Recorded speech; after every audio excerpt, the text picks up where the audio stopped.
First, I strive to be positive. I have found and happily live with my best friend and the love of my life. My career has focused on global, cross-cultural, and multiracial issues.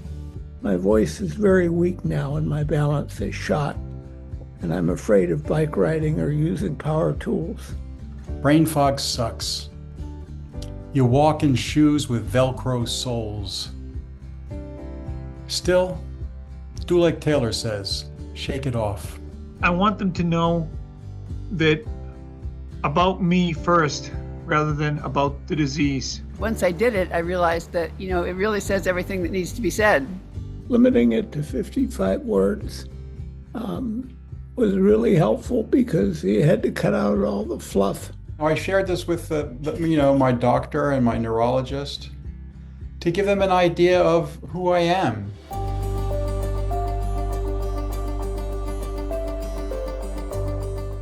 Narrative medicine is this, I would say, philosophy or approach to patient care that really centers the lived experience of the person with the illness. This was in some ways just a bold and brave project, because while Sneha had used this 55-word model in her clinic at Duke, where she's a movement disorder specialist, she had used it there, but she had never thought about using it in a broader way by training and working with people with Parkinson's remotely in workshops, and that's what this grant created. I found it so moving and rewarding and just incredible to hear people's stories, both what they're dealing with right now with Parkinson's, their journey, or their kind of a little snippet perhaps of their journey up till now. When I first knew I had to sit down and start to write it, I kind of did a meditation and just images started coming up. I suppose it helped me to focus on what were the things about me that I want someone to know. I wrote the first one and it came out to about 120 words, and I said, well, that's fine. I got everything in here I want. And then I proceeded to try to narrow it down to 55, and it was really difficult. On 9/11, as those endlessly tall buildings fell outside my window, I had no idea that it would affect my health. Advised not to ride because of Parkinson's, I crossed the high Andes on horse. Still gallivanting despite increasing challenges, I use humor to hide my despair. Ideas shape ideas. I was born in Los Angeles, where imagination cooks on an open flame. I am an architect, dreaming new concoctions as quickly as they are scraped off the skillet of infinitely replenished and novel ingredients.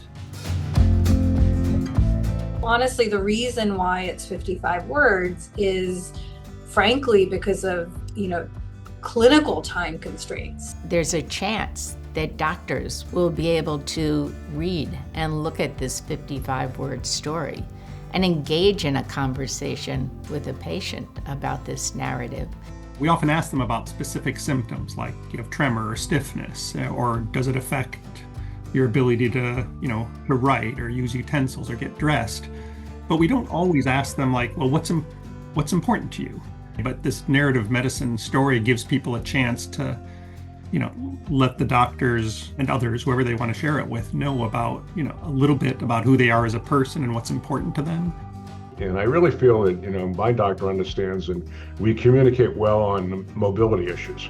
But when it comes to the question of cognitive issues that might be out there in the future, I really never felt like I had a good dialogue with them. I didn't know what to expect. Because when you go to the doc's office, what do you want? You want the best possible outcome. But why do you want the best possible outcome? And that's what I think this does. This answers, why do I want the best possible outcome? And I actually handed it to my neurologist because I thought, why not? And it led to a great conversation. So instead of a 15-minute meeting, I had a 45-minute meeting. My care team is deep and ready to help me play by these new life rules. We can deal with the physical issues, but potential cognitive issues scare me. I need you to know I need to keep traveling, wearing out hiking shoes and sneakers. My wanderlust is food for my soul and keeps me chipper. As long as I can read, walk with my stick into the woods, listen to the blackbirds, laugh with my friends, and hold my family, including the sloppy dog, I'm okay. I will swim until I can't.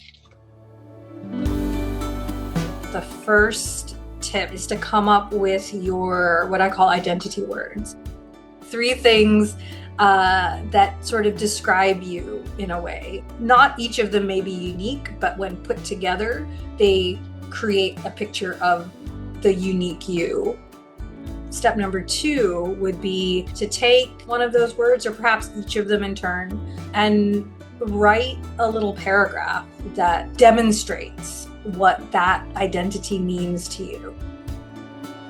Step number 3 would be that's where the 55-word part of it comes in, where you kind of look through what you've written, that paragraph, and you start to kind of pare down to like, what is the real core here? What's the kernel of truth that I want to, take forward to whoever my reader or listener is?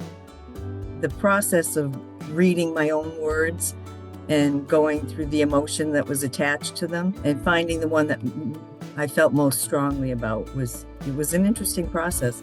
It's hard to talk about yourself in 55 words, but art is something that I want people to know that about me.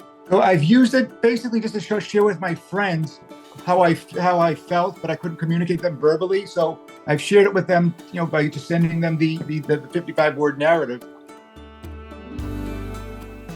I live in a state of reality. I know that we all will leave this place someday. But until that time, I choose to live in the truth. As I make an illustration and fill it with color, a story grows in my mind. It's not linear, it's always evolving. The story is being written with every brushstroke. My brain no longer has the capacity to actively keep in touch and proactively make future plans. I would still like to see you. Just tell me when and where, and I'll be there. Nothing you have done has caused this change. It's not you, it's Parkinson's. If you can get something important about yourself out in that tiny little, 2 or 3 sentences, that is something that your clinical team can hear and listen to and integrate into your medical care. One can't fully know a person from reading their 55-word story, and of course, that's okay. It's not meant to be the end, but the beginning of a conversation. In our final meeting, people came and read their 55-word stories. There were tears, there was laughter, there was such connection and support for one another. I can't speak of this despair to anyone. They don't know what to do with it. They don't know how to help, how to make it go away. They need it to go away because they can't do anything about it. In their powerlessness, they also experience mine. They are confronted with the uncertainty of the world. Absolutely beautiful.